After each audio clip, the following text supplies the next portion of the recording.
Nash comprendió que ya no actuaba como era habitual en él. Oía las palabras que salían de su boca, pero incluso mientras las pronunciaba, sentía que expresaban los pensamientos de otro, como si fuera un actor interpretando un papel en el escenario de un teatro imaginario, repitiendo un diálogo previamente escrito para él. Nunca había sentido nada semejante, y lo asombroso era lo poco que le perturbaba, lo fácilmente que se adaptaba al papel. El dinero era lo único que importaba, y si aquel chico mal hablado podía conseguirlo, Nash estaba dispuesto a arriesgarlo todo para ver qué pasaba. Era un plan disparatado, quizá, pero el riesgo era una motivación en sí mismo, un salto de fe ciega que demostraría que al fin estaba preparado para cualquier cosa que pudiera ocurrirle. En aquel momento, Pozzi era simplemente un medio para lograr un fin, el agujero en el muro que le permitiría cruzar de un lado a otro. Era una oportunidad con la forma de ser humano, un espectro que jugaba a las cartas y cuyo único propósito en el mundo era ayudar a Nash a recuperar su libertad. Una vez que acabara esa tarea, se iría cada uno por su lado. Nash iba a utilizarle, pero eso no quería decir que le encontrara absolutamente indeseable.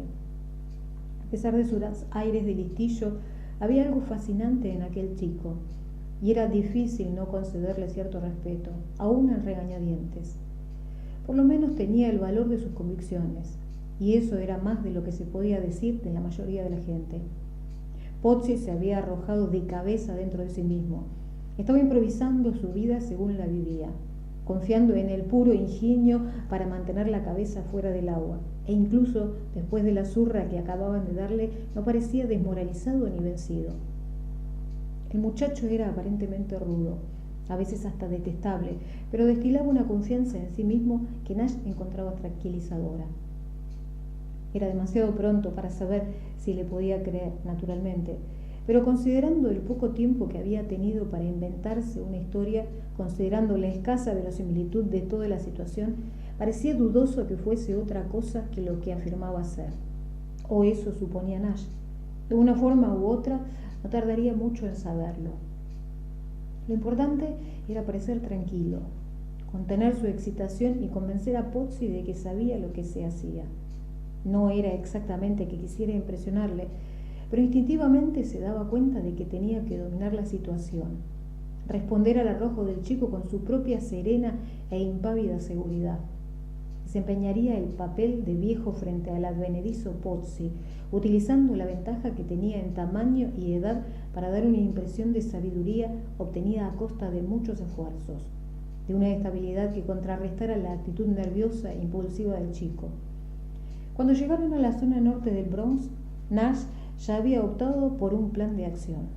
Le costaría un poco más de lo que le hubiera gustado, quizá, pero pensaba que a la larga sería dinero bien ganado. El truco consistía en no decir nada hasta que Pozzi empezara a hacer preguntas y luego, cuando las hiciera, tener preparadas buenas respuestas. Esa era la forma más segura de controlar la situación. Hacer que el muchacho estuviera siempre ligeramente desconcertado, darle la impresión de que Nash iba siempre un paso por delante de él. Sin decir una palabra, Nash se metió en la Henry Hudson Parkway y cuando Pozzi finalmente le preguntó a dónde iban al cruzar la calle 96, Nash le contestó: estás agotado, Jack. Necesitas comer y dormir, y a mí tampoco me vendría mal un almuerzo. Nos inscribiremos en el Plaza y partiremos desde allí. ¿Quieres decir el Hotel Plaza?, preguntó Pozzi. Eso es, el Hotel Plaza. Siempre me alojo en él cuando estoy en Nueva York. ¿Alguna objeción? Ninguna. No estaba seguro, eso es todo. Me parece una buena idea. Pensé que te gustaría. Sí, me gusta. Me gusta hacer las cosas a lo grande. Es bueno para el alma. Dejaron el coche en el aparcamiento subterráneo de la 58. Sacaron el equipaje de Nash del maletero y dieron la vuelta a la esquina hasta la entrada del hotel. Nash pidió 2 habitaciones individuales con un cuarto de baño compartido, y mientras firmaba el registro en recepción, observó a Pozzi por el rabillo del ojo, advirtiendo la sonrisita de satisfacción que había en su cara. Esa expresión le complació porque parecía indicar que Pozzi estaba suficientemente maravillado por su buena suerte como para apreciar lo que Nash estaba haciendo por él. Todo se reducía a una cuestión de escenografía. Hacía solo 2 horas la vida de Pozzi estaba destrozada y ahora se encontraba en un palacio, intentando no abrir la boca ante la opulencia que le rodeaba. Si el contraste hubiese sido menos espectacular, no habría producido el efecto deseado. Pero a Nash le bastaba con ver la crispación nerviosa de la boca del muchacho para saber que había conseguido lo que se proponía. Les dieron las habitaciones en el 7º piso. El 7 es el número de la suerte, comentó Pozzi en el ascensor. Y después de darle una propina al botones e instalarse, Nash llamó al servicio de habitaciones y pidió la comida. 2 solomillos, 2 ensaladas, 2 patatas asadas, 2 botellas de Beck's. Mientras tanto, Pozzi entró en el cuarto de baño para ducharse, cerrando la puerta atrás de sí, pero sin molestarse en echar el pestillo. Nash interpretó esto como otra buena señal. Escuchó durante un momento cómo el agua chisporroteaba en la bañera. Luego se puso una camisa blanca limpia y sacó el dinero que había trasladado de la guantera a una de las maletas, $14.000 envueltos en una pequeña bolsa de plástico. Sin decirle nada a Pozzi, salió de la habitación. Bajó en el ascensor a la planta baja y depositó $13.000 en la caja fuerte del hotel. Antes de volver a subir, dio un pequeño rodeo. Se detuvo en la tienda de periódicos y compró una baraja. Pozzi estaba sentado en su habitación cuando Nash regresó. Las 2 puertas del cuarto de baño estaban abiertas y Nash vio al chico repantigado en un sillón, el cuerpo envuelto en 2 o 3 toallas blancas. En la televisión estaban dando la película de Kung Fu de los sábados por la tarde, y cuando Nash asomó la cabeza para decir hola, Pozzi señaló el aparato y dijo que tal vez debería empezar a tomar lecciones de Bruce Lee. Ese tío no es más alto que yo, dijo, pero fíjate cómo trata a esos cabrones. Si yo supiera hacer eso, lo de anoche no habría ocurrido. ¿Te encuentras mejor?, le preguntó Nash. Me duele todo el cuerpo, pero creo que no hay nada roto. Entonces supongo que sobrevivirás. Sí, supongo que sí. Tal vez no pueda tocar el violín nunca más, pero parece que viviré. Traerán la comida dentro de un momento. Puedes ponerte unos pantalones míos si quieres. Después de comer te llevaré a comprarte ropa nueva. Probablemente es una buena idea. Estaba pensando que no tendría gracia llevar demasiado lejos este número del senador romano. Nash le tiró unos vaqueros para combinar con la camiseta de los Red Sox, y de nuevo el chico pareció encogerse al tamaño de un niño. Para no pisárselos, se enrolló los bajos de las perneras hasta los tobillos. Tienes un guardarropa muy elegante, dijo mientras entraba en la habitación de Nash, sujetándose los pantalones por la cintura. ¿Qué eres, el vaquero de Boston o algo así? Iba a prestarte mi smoking, pero luego pensé que era mejor esperar hasta ver qué modales tienes en la mesa. No me gustaría que me lo estropearas porque no puedas evitar que la salsa de tomate te chorree de la boca. Entraron la comida en un carrito de ruedas y los dos se sentaron a comer. Pozzi se lanzó sobre el solomillo con gusto, pero después de varios minutos de masticar y tragar, dejó el cuchillo y el tenedor en el plato como si de pronto hubiera perdido interés. Se recostó en su silla y miró a su alrededor. Es curioso cómo va uno recordando las cosas, dijo en voz alta. He estado en este hotel antes, ¿sabes? Pero no pensaba en ello desde hace mucho tiempo. Años. Debía ser muy joven si hace tanto tiempo que ocurrió. Sí, era un crío. Mi padre me trajo aquí un fin de semana de otoño. Yo debía tener 11 años, puede que 12. ¿Los dos solos? ¿Y tu madre? Estaban divorciados. Se separaron cuando yo era muy pequeño. ¿Y tú vivías con ella? Sí, vivíamos en Irvington, Nueva Jersey. Allí es donde crecí, un pueblo triste y miserable. ¿Veías mucho a tu padre? Casi no le conocía. Y luego se presentó un día y te llevó al plaza. Sí, más o menos. Pero le había visto una vez antes. La primera vez que fue una cosa muy rara. Creo que nunca me he sentido más desconcertado. Yo tenía 8 años. Y un día, a mediados de verano, estoy sentado en los escalones de nuestra casa. Mi madre está afuera trabajando y yo estoy allí solo, chupando un polo de naranja y mirando al otro lado de la calle. No me preguntes cómo recuerdo que era de naranja, sencillamente lo recuerdo. Es como si tuviera el maldito helado en la mano ahora mismo. Hacía calor y yo estoy allí sentado con mi polo de naranja. pensando que a lo mejor cojo la bici cuando termine y me voy a casa de mi amigo Walt y le convenzo para que conecte la manguera en el patio trasero. El polo está empezando a derretirse sobre mi pierna. De pronto aparece un gran Cadillac blanco que avanza muy despacio por la calle. Era un coche imponente, completamente nuevo y limpísimo, con tapacubos de tela de araña y ruedas blancas. El tipo que va al volante parece estar perdido. Casi se para delante de cada casa, asoma la cabeza y estira el cuello para comprobar los números. Así que me quedo mirando mientras el estúpido polo me gotea encima, y entonces el hombre apaga el motor, justo delante de mi casa. El tipo se baja y echa a andar por el camino de entrada, vestido con un deslumbrante traje blanco y de una gran sonrisa.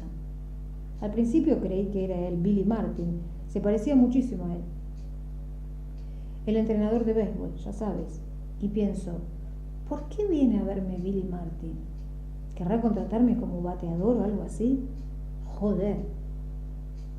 Las paridas que te pasan por la cabeza cuando eres un chaval. Bueno, se acerca un poco más y veo que no es Billy Martin, después de todo. Así que ahora estoy verdaderamente confuso y, para serte franco, un poco asustado. Tiro el polo entre los arbustos, pero antes de que pueda decidir qué más hacer, el tipo está ya delante de mí. Hola, Jack, dice. Hace mucho tiempo que no nos vemos. No sé de qué me habla, pero puesto que sabe mi nombre, pienso que será un amigo de mi madre o algo así. Le digo que mi madre está en el trabajo, tratando de ser educado, pero me contesta que sí, que ya lo sabe, que acaba de hablar con ella en el restaurante. Es donde trabajaba mi madre, era camarera entonces. Así que le digo, ¿quiere decir que ha venido a verme a mí? Y él dice, exacto, chico, pensé que ya era hora de que nos pusiéramos al día sobre cómo le va al otro. La última vez que te vi todavía llevabas pañales. Toda la conversación que me resulta cada vez más incomprensible, y lo único que se me ocurre es que ese tipo debe ser mi tío Vince, al que se fue a California cuando mi madre era todavía una niña. Eres el tío Vince, ¿no? Le digo, pero él niega con la cabeza y sonríe. Agárrate el sombrero, muchacho, dice, o algo por el estilo. Pero aunque no lo creas, estás viendo a tu padre. La cosa es que yo no me lo creo ni por un momento. Tú no puedes ser mi padre, le digo. A mi padre le mataron en Vietnam. Sí, bueno, dice él, eso es lo que creyeron todos, pero en realidad no me mataron, ¿comprendes? Escapé. Me tenían allí prisionero, pero cavé un túnel y me fugué. He tardado mucho tiempo en llegar aquí. Ahora la cosa empieza a resultar un poco más convincente, pero sigo teniendo mis dudas. ¿Quiere eso decir que ahora vas a vivir con nosotros? Le digo, no exactamente, me contesta, pero eso no debe impedir que lleguemos a conocernos. Eso me parece muy raro, y ahora estoy seguro de que está tratando de engañarme. No puede ser mi padre, vuelvo a decirle. Los padres no se marchan, viven en casa con sus familias. Algunos padres, contesta el tipo, pero todos no. Verás, si no me crees, te lo demostraré. Tu nombre es Pozzi, ¿no? John Anthony Pozzi. Entonces el nombre de tu padre tiene que ser Pozzi también, ¿cierto? Digo que sí con la cabeza. Y entonces él mete la mano en el bolsillo y saca la cartera. Mira esto, muchacho, dice. Y luego saca su carnet de conducir de la cartera y me lo tiende. Lee lo que pone en ese papel. Lo leo en voz alta. John Anthony Pozzi. Y que me maten si toda la historia no estaba allí en negro sobre blanco. Pozzi se calló un momento y bebió un sorbo de cerveza. No sé, continuó. Cuando pienso en ello ahora es como si hubiera sucedido en un sueño o algo así. Recuerdo partes, pero el resto está borroso en mi mente, como si no hubiera sucedido nunca, tal vez. Recuerdo que mi viejo me llevó a dar una vuelta en su Cadillac, pero no sé cuánto duró, ni siquiera recuerdo de qué hablamos. Pero me acuerdo del aire acondicionado del coche y del olor de la tapicería de cuero, y recuerdo que me molestaba tener las manos pegajosas por el polo que me estaba comiendo. Lo principal, supongo, era que todavía estaba asustado. Aunque había visto el carnet de conducir, empecé a dudar otra vez. Pasa algo raro, me repetía. Este tipo puede decir que es mi padre, pero eso no significa que diga la verdad. Podría ser un truco de alguna clase, una trampa. Todo esto me pasa por la cabeza mientras vamos por el pueblo y luego de pronto estamos otra vez delante de mi casa. Es como si todo aquello hubiera durado medio segundo. Mi viejo ni siquiera se baja del coche. Se mete la mano en el bolsillo, saca un billete de $100 y me lo pone en la palma de la mano. Toma, Jack, dice, una cosita para que sepas que pienso en ti. Mierda. Era más dinero del que yo había visto en mi vida. Ni siquiera sabía que hacían billetes de $100. Así que me bajo del coche con ese billete en la mano y recuerdo que pensé, sí, supongo que esto quiere decir que sí es mi padre. Pero antes de que pueda pensar en algo que decir, él me aprieta el hombro y me dice adiós. Nos veremos, muchacho, dice, o algo así. Y luego pone el coche en marcha y se va. Una extraña manera de conocer a tu padre, dijo Nash. Y que lo digas. Pero, ¿qué me cuentas de cuando viniste al Plaza? Eso no fue hasta 3 o 4 años después. ¿Y no le viste en todo ese tiempo? Ni una vez. Era como si hubiese vuelto a desaparecer. Yo no paraba de preguntarle a mi madre por él, pero ella no quería soltar prenda. Más adelante descubrí que él había pasado unos años en la trena. Por eso se divorciaron, me dijo ella. Él estaba metido en líos. ¿Qué hacía? Se metió en una estafa. Ya sabes, vender acciones de una sociedad anónima inexistente. Uno de esos timos de altura. Debió de irle muy bien después de salir de la cárcel. Por lo menos lo bastante bien como para conducir un Cadillac. Sí, supongo que sí. Creo que acabó en Florida vendiendo bienes raíces. Se hizo rico con negocios de condominio. Pero no estoy seguro de nada. No he sabido nada de él desde hace mucho tiempo. Lo mismo podría estar muerto a estas alturas. Pero volvió a aparecer 3 o 4 años más tarde, como caído del cielo, igual que la primera vez. Yo ya le había dado por perdido. 4 años de esperar es mucho tiempo cuando eres un niño. Parece una eternidad. ¿Y qué hiciste con los $100? Es curioso que me preguntes eso. Al principio iba a gastármelos, ya sabes, comprarme un guante de béisbol nuevo, fantástico, algo así, pero nada me parecía nunca lo bastante adecuado. No podía decidirme a desprenderme del billete, así que terminé guardándolo todos esos años. Lo tenía en una cajita en el cajón de la ropa interior y todas las noches lo sacaba y lo miraba, solo para asegurarme de que estaba realmente allí. Y si estaba allí, eso quería decir que realmente habías visto a tu padre. Nunca pensé en eso, pero sí, probablemente era así. Si conservaba el dinero, entonces quizá mi padre volvería. La lógica de un niño.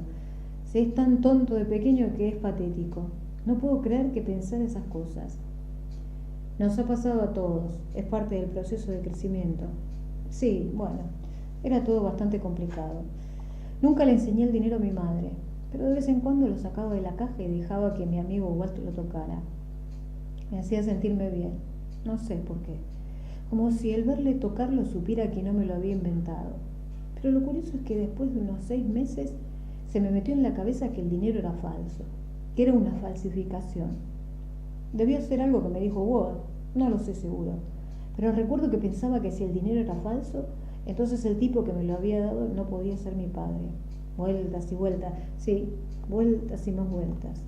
Un día Walt y yo hablamos de eso y él dijo que la única forma de averiguarlo era llevarlo al banco. Yo no quería sacarlo de mi cuarto, pero como pasaba que era falso, probablemente daba igual. Así que nos vamos al banco, muertos de miedo de que nos lo robaran, andando cautelosamente como si estuviéramos en alguna peligrosa misión. El cajero del banco resultó ser un hombre simpático. Walt le dice, este amigo mío quiere saber si este billete de $100 es auténtico. Y el cajero lo coge y lo examina con mucho cuidado. Incluso lo mira con una lupa para asegurarse. ¿Y qué dijo? Es auténtico, chicos, dice. Un auténtico billete del Tesoro de los Estados Unidos. Por lo tanto, el hombre que te lo dio era verdaderamente tu padre. Exacto. ¿Pero eso qué significa? Si el tipo es realmente mi padre, ¿por qué coño no vuelve para verme? Por lo menos podría escribirme una carta o algo. Pero en lugar de deprimirme por eso, empiezo a inventarme historias para explicar por qué no se pone en contacto conmigo. Me imagino que es una especie de James Bond, uno de esos agentes secretos que trabajan para el gobierno, y no puede descubrirse viniendo a verme. Después de todo, ahora me creo todas esas mentiras de que se escapó de un campo de prisioneros en Vietnam y se pudo hacer eso. Debe ser un tío cojonudo, ¿no? Un verdadero macho. Joder, yo debía ser un maldito imbécil para pensar eso. Tenías que inventarte algo, no es posible dejarlo en blanco, la mente no te lo permite. Puede, pero la verdad es que me inventé un montón de mierda. Estaba metido en ella hasta el cuello. ¿Qué pasó cuando al fin se presentó? Esta vez llamó primero y habló con mi madre. Recuerdo que yo ya estaba en la cama y ella subió a mi cuarto para decírmelo. ¿Quieres que pases el fin de semana con él en Nueva York?, me dijo. Y no era difícil ver que estaba furiosa. ¿Qué jeta tiene el muy hijo puta, no?, repetía. ¿Qué jeta la de ese hijo puta? El viernes por la tarde se para delante de casa en otro Cadillac. Este era negro. Y recuerdo que él llevaba uno de esos abrigos de pelo de camello y estaba fumando un gran cigarro. No tenía nada que ver con James Bond. Parecía un personaje salido de una película de Al Capone. Esta vez era invierno, pleno invierno, y helaba. Cruzamos el Lincoln Tunnel, nos inscribimos en el Plaza y luego nos fuimos a Gallagher's en la calle 52. Todavía recuerdo el sitio. Cientos de solomillos colgados en el escaparate. Era como para volverse vegetariano. Pero el comedor estaba bien. Las paredes estaban cubiertas de fotos de políticos, deportistas y estrellas de cine. Y reconozco que yo estaba muy impresionado. Ese era el propósito del fin de semana, supongo. Mi padre quería impresionarme y consiguió hacer un buen trabajo. Después de cenar fuimos a los combates del Garden. Al día siguiente volvimos allí para ver un partido de baloncesto y el domingo fuimos al estadio a ver a los Giants jugando contra los Redskins. Y no crea que nos sentamos en las gradas. A 50 metros, amigo, las mejores localidades del estadio. Sí, yo estaba impresionado, estaba absolutamente boquiabierto. Y a todas partes donde íbamos, mi viejo va separando billetes de un grueso fajo que lleva en el bolsillo, de 10, de 20, de 50, ni se molestaba en mirar, daba propinas como si nada, ¿entiendes? A los acomodadores, a los camareros, a los botones, todos ponían la mano y él les soltaba los pagos como si no hubiera mañana. Estabas impresionado, ¿pero la pasaste bien? No mucho. Verás, si así era como vivía la gente, entonces, ¿qué había hecho yo todos aquellos años? ¿Sabes lo que quiero decir? Creo que sí. Era difícil hablar con él, y la mayor parte del tiempo yo me sentía incómodo, bloqueado. Estuvo fardando conmigo todo el fin de semana, contándome sus negocios, tratando de que yo pensara que era un tío grande, pero la realidad es que yo no sabía de qué coño estaba hablando. También me dio muchos consejos. Prométeme que terminarás los estudios en el instituto, me dijo 2 o 3 veces. Prométeme que terminarás los estudios en el instituto para que no te conviertas en un pobre diablo. Yo no era más que un enano que estaba en sexto. ¿Qué iba yo a saber del instituto y esos rollos? Pero me lo hizo prometer, así que le di mi palabra. Resultó un poco horripilante, pero lo peor fue cuando le conté lo que había hecho con los $100 que me había dado la última vez. Pensé que le gustaría saberlo, pero en realidad le escandalizó. Lo vi en su cara. Reaccionó como si le hubiera ofendido o algo así. Guardar el dinero es cosa de tontos, dijo. No es más que un asqueroso pedazo de papel, muchacho, y no te servirá de nada metido en una caja. Palabras de un tipo duro. Sí, quería demostrarme que era un tipo muy duro, pero quizá no hizo el efecto que él pensaba. Recuerdo que volví a casa el domingo por la noche. Estaba bastante trastornado. Me dio otro billete de $100 y al día siguiente salí a gastármelo después de la escuela. Así, sin más. Él me había dicho que me lo gastara y eso hice. Pero lo extraño fue que no me apetecía usar el dinero en algo para mí. Me fui a una joyería y le compré un collar de perlas a mi madre. Todavía recuerdo el precio, $189, impuestos incluidos. ¿Y qué hiciste con los otros $11? Le compré una gran caja de bombones, una de esas cajas rojas en forma de corazón. Debió de ponerse muy contenta, sí. Se conmovió y se echó a llorar cuando le di los 2 regalos. Me alegré de haberlo hecho. Me hizo sentirme bien. ¿Qué me dices del instituto? ¿No tuviste tu promesa? ¿Crees que soy estúpido? Claro que terminé los estudios en el instituto y además bien, tuve una media de aprobado y jugué en el equipo de baloncesto. Era un auténtico triunfador. ¿Qué hacías? ¿Jugar con zancos? Era el escolta, hombre, y te diré que se me daba muy bien. Me llamaban el ratón. Era tan rápido que lograba pasar el balón por entre las piernas de los jugadores. En un partido batí el récord del instituto con 15 asistencias. Era un hombrecito muy duro en la pista. Pero no tuviste ofertas de beca de ninguna universidad. Recibí algunas migajas, pero nada que realmente me interesara. Además, pensé que podía ganarme mejor la vida jugando al póker que haciendo unos cursos de administración de empresas en una escuela técnica de mierda. Así que te buscaste un puesto en unos grandes almacenes, temporalmente. Pero luego mi viejo me hizo un regalo de graduación. Me mandó un cheque de $5.000. ¿Qué te parece? No veo al muy cabrón en 6 años y luego se acuerda de mi graduación en el instituto. Lo mío sí que fueron reacciones encontradas. Podía haberme muerto de felicidad, pero también tenía ganas de darle una patada en los huevos a ese hijo de puta. ¿Le mandaste una nota dándole las gracias? Sí, claro. Era algo obligado, ¿no? Pero él nunca me contestó. No he vuelto a saber de él. Cosas peores han sucedido, creo yo. Mierda, ya no me importa. Probablemente sea mejor así. ¿Y ese fue el principio de tu carrera? Exactamente. Ese fue el principio de mi gloriosa carrera. Mi ininterrumpida marcha hacia las cumbres de la fama y la fortuna. Después de esta conversación, Nash notó un cambio en sus sentimientos hacia Pozzi, cierta suavización, un gradual aunque renuente reconocimiento de que había algo intrínsecamente simpático en el muchacho. Eso no significaba que Nash estuviera dispuesto a confiar en él, pero a pesar de toda su cautela experimentaba un nuevo y creciente impulso de cuidarle, de asumir el papel de guía y protector de Pozzi. Quizá tuviese algo que ver con su tamaño, con su cuerpo malnutrido, casi atrofiado, como si su pequeñez sugiriese algo aún incompleto. Pero también podría ser consecuencia de la historia que le había contado sobre su padre. Durante todo el relato de los recuerdos de Pozzi, inevitablemente Nash había estado pensando en su propia infancia, y la curiosa correspondencia que encontró entre sus vidas le había tocado una cuerda sensible. El temprano abandono, el inesperado regalo de dinero, la perdurable cólera. Una vez que un hombre empieza a reconocerse en otro, ya no puede considerar a esa persona un extraño. Quiera o no, se ha establecido un vínculo.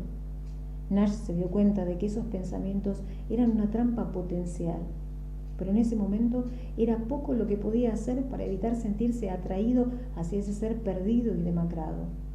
La distancia entre ellos se había estrechado de repente. Nash decidió posponer la prueba de las cartas por el momento y ocuparse del guardarropa de Pozzi.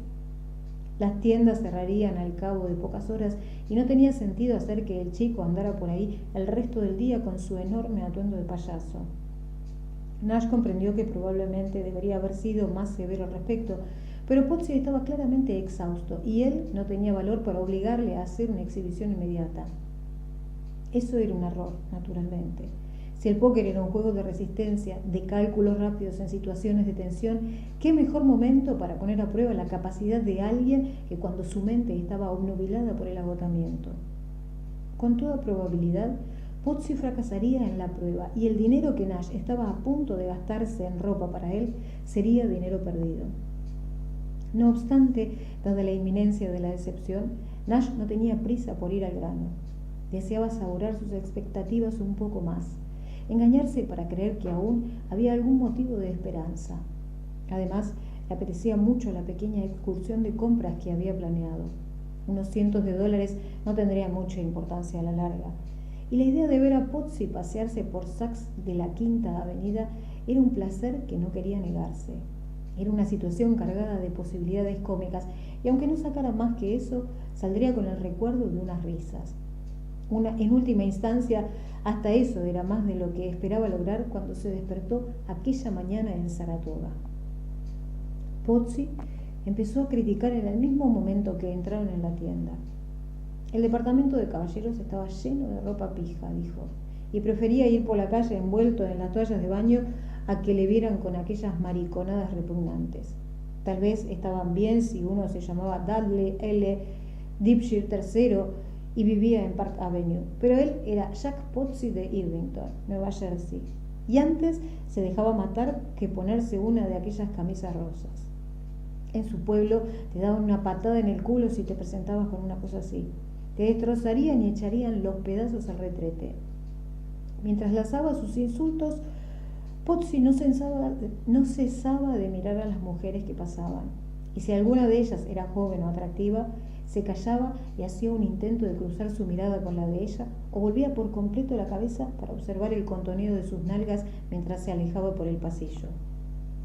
Les guiñó el ojo a un par de ellas y a otra que le rozó el brazo e inconscientemente se atrevió a dirigirle la palabra. «Oye, guapa, ¿tienes planes para esta noche?» «Cálmate, Jack», le advirtió Nash 1 o 2 veces. «Cálmate, te van a echar de aquí si sigues así». «Estoy calmado», dijo Pozzi. «¿Es que no puede uno tantear el terreno?» En el fondo, era así como si Pozzi estuviera montando el número porque sabía que Nash lo esperaba de él. Era una representación consciente, un torbellino de previsibles payasadas que ofrecía como expresión de agradecimiento a su nuevo amigo y benefactor. Y si hubiera notado que Nash quería que parase, hubiese parado sin decir una palabra más. Por lo menos esa fue la conclusión a la que llegó Nash más tarde, porque una vez que empezaron a examinar la ropa en serio, el chico mostró una sorprendente falta de resistencia a sus argumentos. La deducción era que Pozzi comprendía que se le daba la oportunidad de aprender algo, y de ahí se deducía a su vez que Nash ya se había ganado su respeto. «Escucha, Jack», le dijo Nash, «dentro de 2 días vas a enfrentarte a un par de millonarios, y no vas a jugar en un garito de mala muerte, estarás en su casa como invitado. Probablemente piensan darte de comer e invitarte a pasar la noche. No querrás causar mala impresión, ¿verdad? No querrás entrar allí con pinta de chorizo ignorante. He visto la clase de ropa que te gusta llevar. Dan el cante, Jack. Te delatan como un pardillo. Ves a un tío vestido así y te dices, ahí va un anuncio viviente de perdedores anónimos. Esa ropa no tiene estilo ni clase. Cuando íbamos en el coche me dijiste que en tu trabajo hay que ser actor. Pues un actor necesita un disfraz. Puede que no te guste esta ropa, pero los ricos la llevan y tú quieres demostrar al mundo que tienes buen gusto, que eres un hombre con criterio. Ya es hora de que madures, Jack. Es hora de que empieces a tomarte en serio. Poco a poco, Nash le convenció, y al final salieron de la tienda con $500 de sobriedad y discreción burguesa, un conjunto tan convencional que hacía que su portador se volviera invisible en cualquier ambiente. Chaqueta cruzada azul marino, pantalones gris claros, mocasines y una camisa blanca de algodón. Como aún hacía calor, dijo Nash, podían prescindir de la corbata. Y Pozzi aceptó esa omisión diciendo que ya estaba bien. «Ya me siento como un gusano», dijo. «No hace falta que además trates de estrangularme». Eran cerca de las 5 cuando regresaron al plaza. Después de dejar los paquetes en la 7ª planta, bajaron otra vez para tomar una copa en el Oyster Bar. Después de la primera cerveza, de pronto Pozzi pareció aplastado por la fatiga, como si estuviera luchando por mantener los ojos abiertos. Nash intuyó que también tenía dolores y en lugar de obligarle a aguantar un poco más, pidió la cuenta. «Pareces agotado», le dijo. «Probablemente es hora de que subas a dormir un rato». «Estoy hecho una mierda», dijo Pozzi sin molestarse en protestar. «Sábado por la noche en Nueva York, pero no parece que vayas a poder aprovecharlo». «Es la hora de los sueños para ti, amigo. Si te despiertas a tiempo, puedes cenar tarde, pero tal vez sea buena idea que sigas durmiendo hasta mañana. No hay duda de que entonces te sentirás muchísimo mejor. Tengo que mantenerme en forma para el gran combate, nada de follar con la titis, el pito quieto en el pantalón y ni oler la comida con grasa. A las 5 salir a correr, a las 10 entrenamiento con el sparring, austeridad y concentración». «Me alegro de que lo hayas entendido tan rápidamente. Estamos hablando de un campeonato, Jimbo, y Kid necesita descanso. Cuando se está entrenando hay que estar dispuesto a cualquier sacrificio». Así que subieron otra vez a las habitaciones y Pozzi se metió en la cama. Antes de apagar la luz, Nash le hizo tragar 3 aspirinas y luego le dejó en la mesilla un vaso de agua y el frasco de aspirinas. «Si te despiertas», le dijo, «tómate alguna más, te servirán para aliviar el dolor». Gracias, mamá, dijo Potsy. Espero que no te importe que no rece mis oraciones esta noche. Dile a Dios que tenía demasiado sueño, ¿vale? Nash cruzó el cuarto de baño, cerrando ambas puertas, y se sentó en la cama. De repente se sintió desconcertado, sin saber qué hacer consigo mismo durante el resto de la tarde. Consideró la posibilidad de salir a cenar en algún sitio, pero luego decidió no hacerlo. No quería alejarse demasiado de Potsy. No iba a pasar nada, estaba más o menos seguro de eso, pero al mismo tiempo le parecía que sería un error dar nada por sentado. A las 6 pidió que le subieran un sándwich y una cerveza y encendió el televisor. Los Nets jugaban en Cincinnati esa noche y siguió el partido hasta el 9º turno, barajando una y otra vez las cartas nuevas sentado en la cama y haciendo un solitario tras otro. A las 10:30 apagó el televisor y se metió en la mano con un ejemplar de bolsillo de las Confesiones de Rousseau, que había empezado a leer durante su estancia en Saratoga. Justo antes de dormirse, llegó al pasaje en el cual el autor está en un bosque tirando piedras a los árboles. Si doy a ese árbol con esta piedra, se dice Rousseau, entonces todo me irá bien en la vida a partir de ahora. Tira la piedra y falla. Esa no cuenta, se dice, y coge otra y se acerca varios metros al árbol. Vuelve a fallar. Esa tampoco contaba, se dice, y entonces se aproxima aún más al árbol y busca otra piedra. Falla de nuevo. Esa no ha sido más que la última tirada de calentamiento, se dice. Es la próxima la que verdaderamente cuenta, pero para asegurarse, esta vez se acerca mucho al árbol, situándose justo delante del blanco. Ahora está a unos 30 centímetros, lo bastante cerca como para tocarlo con la mano. Entonces lanza la piedra directamente contra el tronco. ¡Éxito!, se dice. Lo logré. De ahora en adelante mi vida será mejor que nunca. Nash encontró divertido el pasaje, pero al mismo tiempo le dejó demasiado azorado como para tener ganas de reírse. Al fin y al cabo, había algo terrible en semejante franqueza, y se preguntó dónde había encontrado Rousseau el valor para revelar algo así de sí mismo, para admitir tan descarado autoengaño. Nash apagó la lámpara, cerró los ojos y escuchó el zumbido del aire acondicionado hasta que ya no pudo oírlo. En algún momento de la noche soñó con un bosque en el cual el viento pasaba por entre los árboles con el sonido de los naipes al barajarse. A la mañana siguiente, Nash siguió retrasando la prueba. A esas alturas casi se había convertido en una cuestión de honor, como si la verdadera prueba fuese para sí mismo y no para comprobar la habilidad de Potsy con las cartas. La cuestión era ver cuánto tiempo podía vivir en un estado de incertidumbre, actuar como si se hubiese olvidado del asunto y de esa forma utilizar el poder del silencio para obligar a Potsy a dar el primer paso. Si Potsy no decía nada, eso querría decir que el muchacho no era más que palabrería. Le gustaba la simetría de ese acertijo. La ausencia de palabras significaría que era todo palabras, y las palabras significarían que era solo farol y fraude. Si Potsy era serio, sacaría el tema antes o después, y a medida que pasaba el tiempo, Nash se encontraba cada vez más dispuesto a esperar. Pensó que era como tratar de respirar y contener el aliento a la vez. Pero ahora que había empezado el experimento, sabía que iba a seguirlo hasta el final. Potsy parecía considerablemente reanimado después de sus largas horas de sueño. Nash le oyó abrir la ducha poco antes de las 9 y 20 minutos más tarde estaba de pie en su cuarto, de nuevo con la indumentaria de las toallas blancas.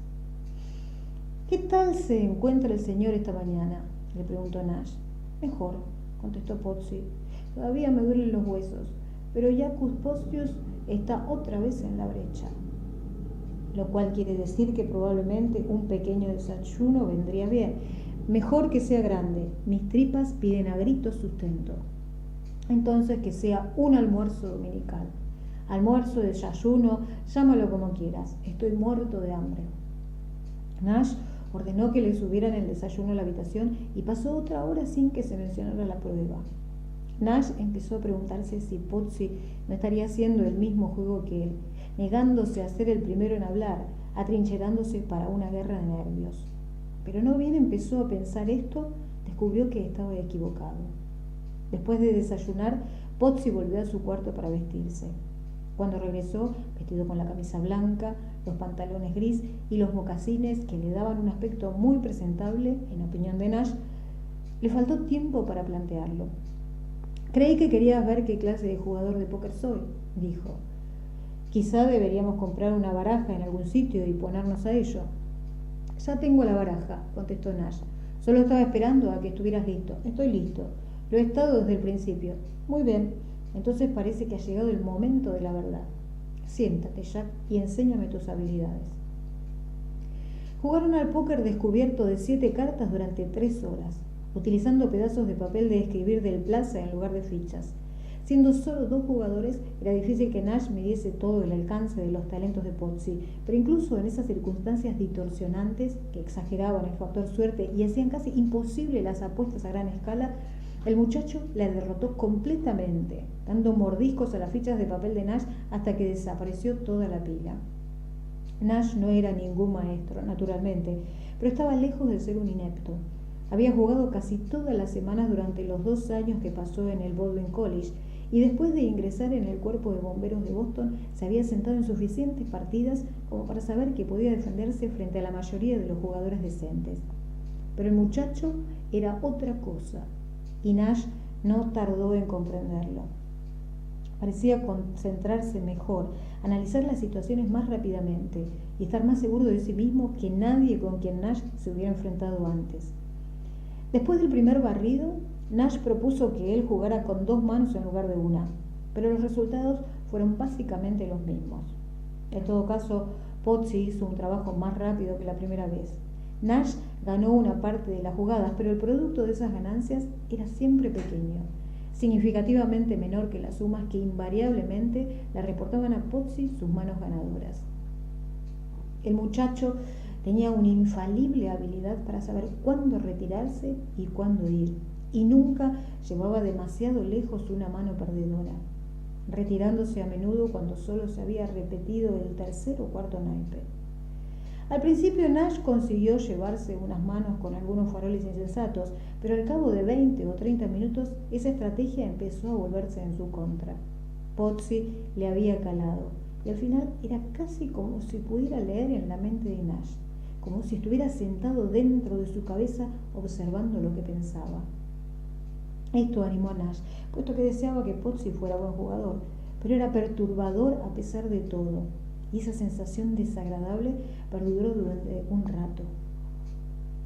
Comenzó a jugar de una forma demasiado conservadora, confiando en la cautela en todas las jugadas, y desde ese momento Pozzi dominó la partida. Faroleó y le manipuló casi como le dio la gana. El muchacho no se jactó, sin embargo.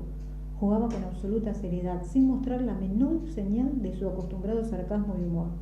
Solo recuperó su actitud normal cuando Nash propuso que lo dejaran. De pronto se recostó en su silla y en su cara apareció una sonrisa amplia y satisfecha. «No está mal, muchacho», dijo Nash. «Me has machacado». «Ya te lo dije», contestó Pozzi. «Yo no bromeo cuando se trata del póker. 9 veces sobre 10 voy a quedar encima. Es como una ley de la naturaleza». «Esperemos que mañana sea una de esas 9 veces. No te preocupes, voy a aniquilar a esos cretinos, te lo garantizo. No son ni la mitad de buenos que tú. Y ya has visto lo que he hecho contigo. Destrucción total, exactamente. Esto ha sido un holocausto nuclear, un maldito Hiroshima. ¿Estás dispuesto a mantener el trato que hicimos en el coche? ¿Ir a partes iguales?» «Sí, estoy dispuesto». «Descontando los primeros $10.000, claro está, descontando los 10 grandes. Pero además hay que tener en cuenta las otras cosas». «¿Qué cosas?» «El hotel, la comida, la ropa que me compraste ayer». «No te preocupes por eso.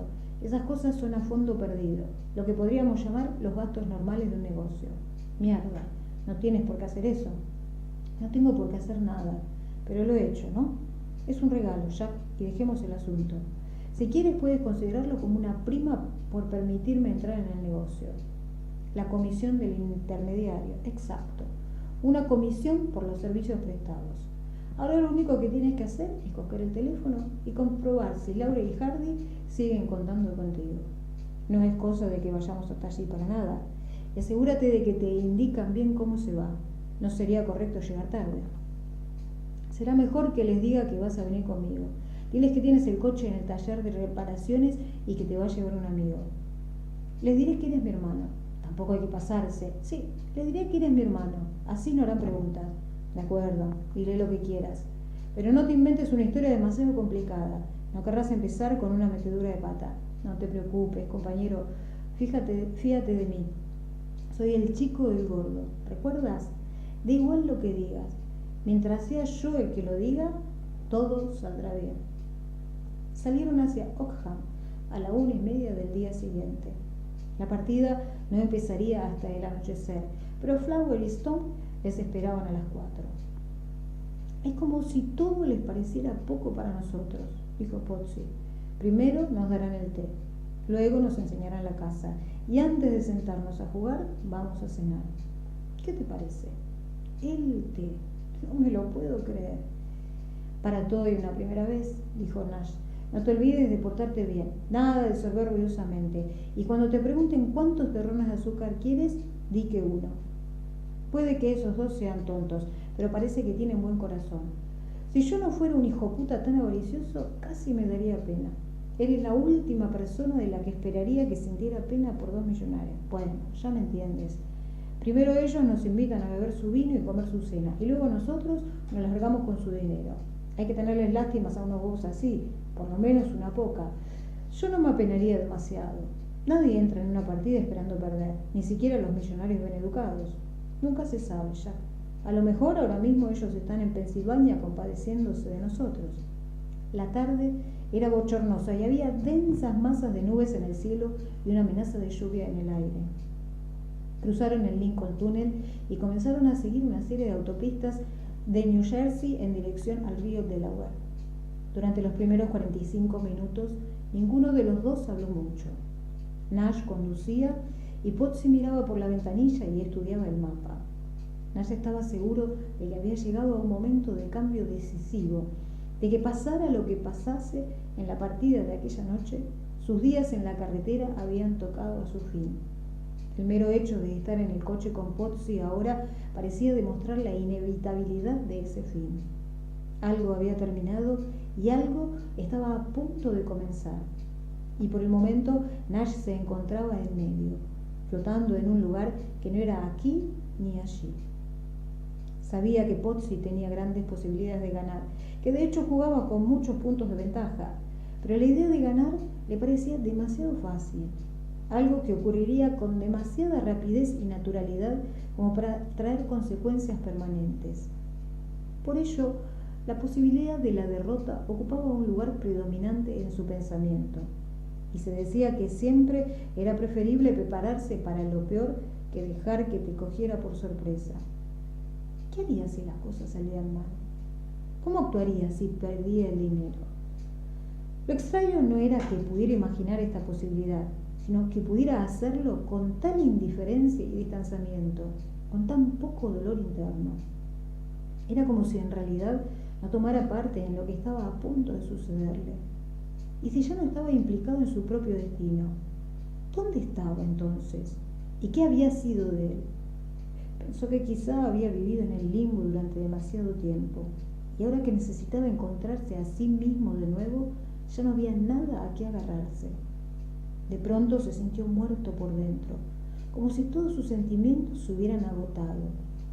Deseaba sentir miedo, pero ni siquiera el desastre podía aterrorizarle. Cuando llevaban algo menos de 1 hora en la carretera, Pozzi comenzó a hablar de nuevo. Iban pasando por una tormenta en ese momento, en algún punto entre New Brunswick y Princeton, y por primera vez en los 3 días que habían estado juntos, mostró cierta curiosidad por el hombre que le había salvado. Eso pilló a Nash con la guardia baja, y como no estaba preparado para las preguntas directas de Pozzi, se encontró hablando más abiertamente de lo que habría supuesto, descargándose de cosas que normalmente no habría compartido con nadie. No bien se dio cuenta de lo que estaba haciendo, casi se interrumpió, pero luego decidió que no importaba. Pozzi habría desaparecido de su vida al día siguiente. ¿Por qué molestarse con ocultarle algo a una persona a la que nunca volvería a ver? Bueno, profesor, dijo el muchacho, ¿qué vas a hacer después de que nos hagamos ricos? No lo he decidido aún, contestó Nash. Mañana por la mañana probablemente me iré a ver a mi hija y pasaré unos días con ella. Luego me sentaré a hacer planes. Así que eres papá. No me había imaginado que fuese su nombre de familia. No lo soy, pero tengo una hija de Minnesota. Cumplirá 4 años dentro de 2 meses. ¿Y no hay una esposa en la escena? La había, pero ya no. ¿Está en Michigan con la cría? Minnesota. No, la niña vive con mi hermana y mi cuñado. Él jugaba de defensa trasero con los Vikings. ¿En serio? ¿Cómo se llama? Reichweicker. No puedo decir que lo conozca. Solo duró un par de temporadas. El pobre diablo se machacó una rodilla entrenando y ahí se acabó su carrera. ¿Y qué me dices de tu mujer? ¿La palmó o algo así? No exactamente. Probablemente está viva en alguna parte. Un caso de desaparición, ¿eh? Supongo que se lo podría llamar así. ¿Quieres decir que te dejó plantado y no se llevó la cría? ¿Qué clase de fulana haría una cosa así? Me ha hecho esa pregunta muchas veces. Por lo menos me dejó una nota. ¡Qué amable! Sí, me llenó de inmensa gratitud. El único problema fue que la puso encima de la repisa de la cocina. Y como no se había molestado en limpiar después del desayuno, la repisa estaba mojada. Cuando llegué a casa aquella noche, la nota estaba empapada. Es difícil leer una carta cuando la tinta está corrida. Hasta mencionaba el nombre del tipo con el que se largó. Pero no pude entenderlo. Gorman o Corman, creo que era. Pero sigo sin saber cuál de los dos. Supongo que era guapa, por lo menos. Algo tendría cuando quisiste casarte con ella. Oh, ya lo creo que era guapa. La primera vez que vi a Teresa pensé que probablemente era la mujer más guapa que había visto en mi vida. No podía apartar la mano de ellas. Un buen culo. Es una forma de decirlo. Tardé un poco en darme cuenta de que todo el cerebro lo tenía también ahí abajo. Es una historia muy vieja, amigo. Dejas que tu pito piense por ti y eso es lo que pasa. De todas formas, si llega a ser mi mujer, la habría traído a rastras y le habría dado una buena paliza para que espabilara. No habría servido de nada. Además, yo tenía mi trabajo. No podía dejarlo por las buenas para ir a buscarla. ¿Trabajo? ¿Quiere decir que tienes un empleo? Yo no. Lo dejé hace un año. ¿Qué hacías? Apagar fuegos. Investigador de conflictos laborales, ¿eh? La compañía te llama cuando hay un problema y entonces tú te paseas por la oficina buscando agujeros que tapar. Eso es gestión de alto nivel. Debes haber ganado una pasta. No, me refiero a fuegos de verdad. De los que apagan con mangueras. El viejo sistema de la escalera. Hachas, edificios ardiendo, gente saltando por las ventanas. Lo que se lee en los periódicos. Me estás tomando el pelo. Es verdad. Estuve en el cuerpo de bomberos de Boston cerca de 7 años. Pareces muy orgulloso de ti mismo. Supongo que lo estoy. Hacía bien mi trabajo. Si te gustaba tanto, ¿por qué lo dejaste? Tuve suerte. De repente llegó mi barco. ¿Te tocó la lotería irlandesa o algo así? Fue más como el regalo de graduación del que me hablaste. Pero más grande, sí. ¿Y ahora? ¿A qué te dedicas ahora? Ahora mismo estoy sentado en este coche contigo, muchachito, confiando en que esta noche me saques las castañas del fuego. Un auténtico aventurero. Eso es. Simplemente sigo a mi nariz y espero a ver qué pasa. Bienvenido al club. ¿Club? ¿Qué club es ese? La Hermandad Internacional de Perros Perdidos. ¿Cuál iba a ser? Te admitimos como socio de pleno derecho con carnet. Número de serie 0000. Creí que ese sería tu número. Lo es, pero también es el tuyo. Esa es una de las ventajas de la hermandad. Todos los socios tienen el mismo número. Cuando llegaron a Flemington, la tormenta ya había pasado. La luz del sol se abrió paso por entre las nubes que se dispersaban y la tierra húmeda relucía con una súbita, casi sobrenatural claridad. Los árboles destacaban más nítidamente contra el cielo y hasta las sombras parecían marcarse más profundamente en el suelo, como si sus oscuros e intrincados perfiles hubiesen sido grabados con la precisión de un escalpelo. A pesar de la tormenta, Nash había hecho una buena media e iban un poco adelantados sobre el horario previsto. Decidieron parar a tomar una taza de café y ya que estaban en el pueblo, aprovechar la ocasión para vaciar la vejiga y comprar un cartón de cigarrillos. Potsy explicó que normalmente no fumaba, pero le gustaba tener cigarrillos a mano siempre que jugaba a las cartas. El tabaco era un apoyo útil y le ayudaba a evitar que sus oponentes le observaran demasiado atentamente, como si literalmente pudiera ocultar sus pensamientos detrás de una nube de humo. Lo importante era permanecer inescrutable, levantar un muro alrededor de uno mismo y no dejar entrar a nadie. El juego era algo más que simplemente apostar basándote en tus cartas. Era estudiar a tus oponentes en busca de debilidades, leer sus gestos tratando de descubrir tics y reacciones reveladores.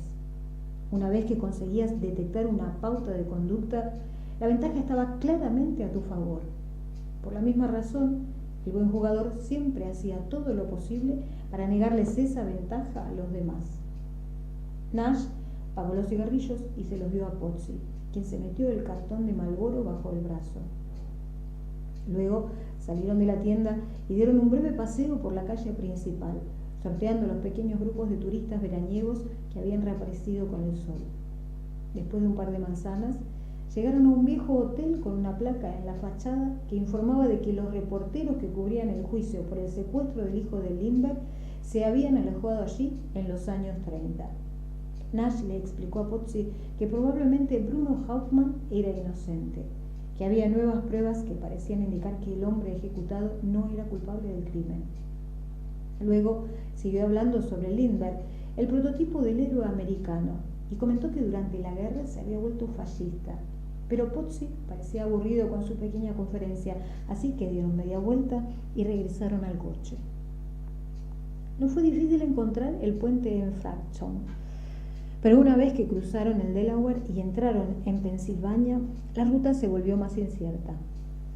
Oakham estaba a solo 23 kilómetros del río, pero tenían que hacer una serie de complicadas desviaciones para llegar allí y acabaron rodando lentamente por estrechos y serpenteantes caminos durante casi 40 minutos.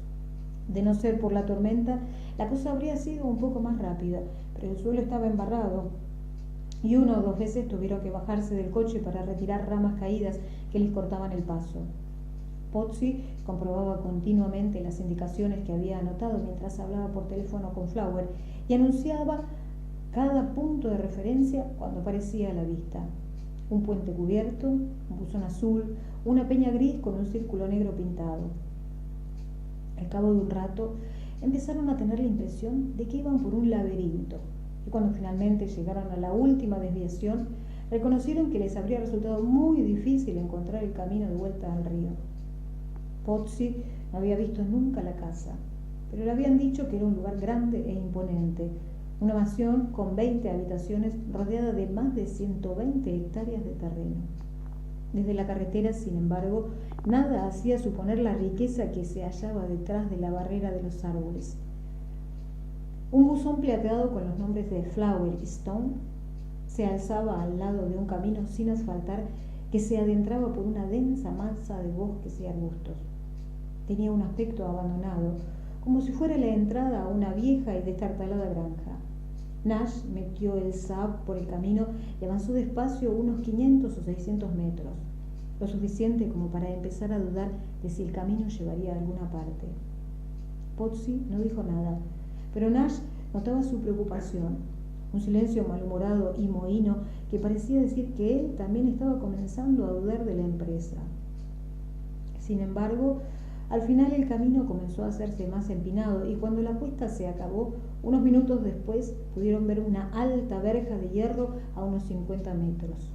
Siguieron y al llegar a la verja, la parte superior de la casa se hizo visible entre los barrotes. Una inmensa estructura de ladrillo que se alzaba en la cercana distancia, con 4 chimeneas destacando contra el cielo y el sol rebotando en el inclinado tejado de la pizarra. La puerta estaba cerrada. Pozzi se bajó del coche para abrirla, pero después de dar 2 o 3 tirones en el picaporte, se volvió hacia Nash y negó con la cabeza, indicando que estaba cerrada con llave. Nash dejó el coche en punto muerto, puso el freno de mano y se bajó para ver qué se podía hacer. De pronto el aire le pareció más fresco y de la sierra venía una fuerte brisa que agitaba el follaje con la primera y leve señal del otoño. Un arrollador sentimiento de felicidad inundó a Nash cuando puso el pie en el suelo y se irguió. Durante solo un instante, luego dio paso a un breve, casi imperceptible sensación de mareo que desapareció en cuanto echó a andar hacia Pozzi. Después de eso, su cabeza pareció quedarse curiosamente vacía y por primera vez en muchos años cayó en uno de aquellos trances que a veces le afligían de muchacho. Un brusco y radical desplazamiento de su orientación interior, como si el mundo que le rodeaba hubiese perdido de pronto su realidad. Le hacía sentirse como una sombra, como alguien que se ha quedado dormido con los ojos abiertos. Tras examinar la puerta durante un momento, Nash descubrió un pequeño botón blanco en uno de los pilares de piedra que sostenían la verja de hierro. Supuso que estaba conectado con un timbre dentro de la casa y lo apretó con la punta del índice. Como no oyó ningún sonido, lo apretó de nuevo para asegurarse, pues no sabía si tenía que sonar fuera. Pozzi frunció el ceño, impacientándose con tanto retraso, pero Nash esperó en silencio, respirando los olores de la tierra húmeda, gozando de la tranquilidad que lo rodeaba. Unos 20 segundos después, vieron un hombre que venía trotando de la casa en dirección a ellos. A medida que la figura se acercaba, Nash dedujo que no podía ser ni Flower ni Stone, al menos a juzgar por la descripción de Pozzi. Este era un hombre macizo, de edad indeterminada, vestido con pantalones de faena azul y una camisa de franela roja, y por su ropa Nash supuso que era alguien que pertenecía al servicio de algún tipo, el jardinero o tal vez el guarda. El hombre les habló a través de los barrotes, todavía jadeante por la carretera. «¿Qué desean, muchachos?», dijo. Era una pregunta neutra, ni amable ni hostil, como fuera la misma pregunta que le hacía a cada visitante que venía a la casa. Cuando Nash examinó al hombre más atentamente, le chocó el notable azul de sus ojos, un azul tan claro que los ojos casi desaparecían cuando les daba el sol. «Hemos venido a ver al señor Flower», dijo Pozzi. «¿Son los dos de Nueva York?», quiso saber el hombre, mirando más allá de ellos hacia el Saab parado en el camino de tierra. «Efectivamente», contestó Pozzi. «Venimos directo del Hotel Plaza». «¿Qué me dice del coche, entonces?», dijo el hombre pasándose los gruesos dedos por el pelo rubio canoso. «¿Qué pasa con el coche?», preguntó Pozzi. «Pues que no lo entiendo», dijo el hombre. «Ustedes vienen de Nueva York, pero la matrícula del coche dice Minnesota, la tierra de los 10.000 lagos. Me parece a mí que eso cae en dirección contraria». «¿Le pasa algo en la cabeza, jefe?», dijo Pozzi. «¿Qué coño importa de dónde sea el coche?». «No hace falta que se ponga así, hombre», respondió el otro. «Yo estoy cumpliendo con mi trabajo. Mucha gente viene merodeando por aquí y no podemos dejar que se cuele nadie que no esté invitado». «Nosotros sí estamos invitados», dijo Pozzi tratando de dominar su mal genio. «Venimos a jugar a las cartas. Si no me cree, vaya a preguntarle a su jefe. Flower o Stone, da igual, los dos son amigos míos. Se llama Pozzi», añadió Nash. «Jack Pozzi. Supongo que le habrán dicho que le esperaban». El hombre se metió la mano en el bolsillo de la camisa, sacó un pedacito de papel, lo ocultó en la palma y lo estudió brevemente con el brazo extendido. «Jack Pozzi», repitió. «¿Y usted quién es?», preguntó mirando a Nash. «Nash», contestó este. «Jim Nash». El hombre se guardó el trozo de papel en el bolsillo y suspiró. «No dejar pasar a nadie sin nombre», dijo. «Esa es la regla. Deberían habérmelo dicho desde el principio, así no habría habido ningún problema». «¿No nos lo preguntó?», dijo Pozzi. «Sí», masculló el hombre casi para sí. «Bueno, a lo mejor se me ha olvidado». Sin decir nada más, abrió la doble puerta de la verja y se navegó hacia la casa que había detrás de él. Nash y Pozzi volvieron al coche y entraron en el recinto.